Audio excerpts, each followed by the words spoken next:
দেখেন এক ভাই গাড়ি থেকে নামলো, নেমে এক দোকানের দিক যাইতেছিল। আসলে এই ভাইটা হলো পাওনাদার। এই দোকানদার এই মহিলাটাকে 10,000 টাকা উনি হালুয়াত দিছিলেন এনজিও থেকে আর কি, যাই হোক। কিন্তু উনি এত প্যারাশনি ঘোরাফেরার পরে উনি কইতেছে দোকানের মাল সামানা যা আছে সব বের করে নিয়ে যাবে টাকা না দিলে। কিন্তু এই মহিলাটা মানে এগুলো বের করতে দিল না এবং তর্কাতর্কি করতেছে। এবং বর্তমানে আপনি যে টাকা পয়সা দিয়ে মানুষকে সাহায্য করবেন ওইভাবে আসলে হয় না। আপনাকে এত পরিমাণ প্যারাশনি হওয়া লাগে যা বলার বাইরে।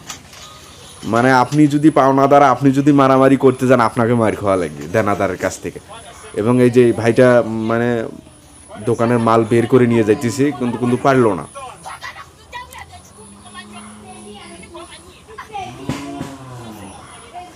তর্কাতর্কি চলতেছে। এই যে দোকানের মাল সব বের করে নিয়ে যাইতেছে কিন্তু পারলো না। একবারে দুইটা পুরুষে তার সাথে পারলো না।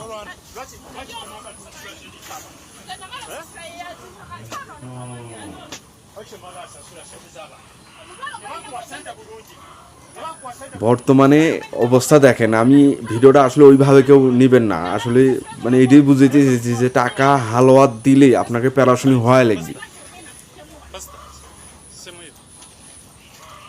দেখেন কিভাবে মানে হাতাহাতি হইতেছে।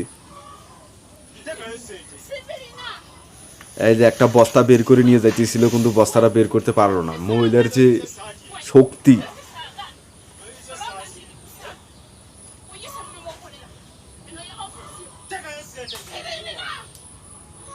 কইতেছে হয় টাকা দে, না হলে মাল সামানা সব বের করে নিয়ে যাবে।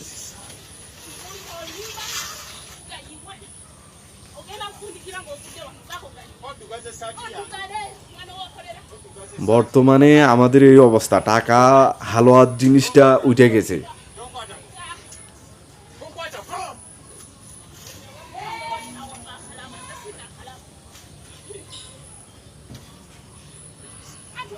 কিভাবে তর্কাতর্কি চলতেছে। একটু পরে এই যে সাদা শার্ট গায়ে দেওয়া ভাইটাকে শার্টের কলার ধরে যে একটা পাক মারবে, এই যে মহিলা কিছুতেই মানে নিয়ে মানে টাকাও দেবে না, দোকানে সব কিছু নিয়েও যাইতে দেবে না। এই যে আই কি মারিটে খাইলো।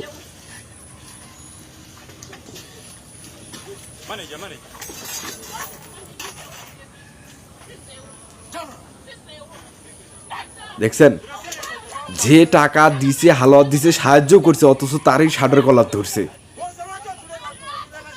টাকা দিয়ে কি সাহায্য করে কি ভুল করছিল? বর্তমানে অবস্থা আমাদের এরকম। আপনি সাহায্য করবেন তো আপনি দেখতে পারবেন না, খারাপ হয়ে যাবেন আপনি।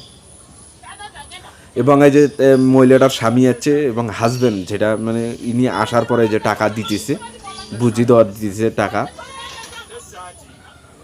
এই যে টাকা বুঝি দিল। এবং এই মহিলাটা বলতেছিল যে দোকানে এতক্ষণ ধরে যে ধস্তাধস্তি হাতাহাতি হয়েছিল, মাল সামানা যা নষ্ট হয়েছিল এগুলো ক্ষতিপূরণ দিয়ে যাওয়া লাগবে। ইনি 10,000 টাকায় মানে বুঝে দিতেছিল আর কি। এই যে টাইনে নিয়ে যেতেছে তো কইতেছে সব ক্ষতিপূরণ দিয়ে যাওয়া লাগবে।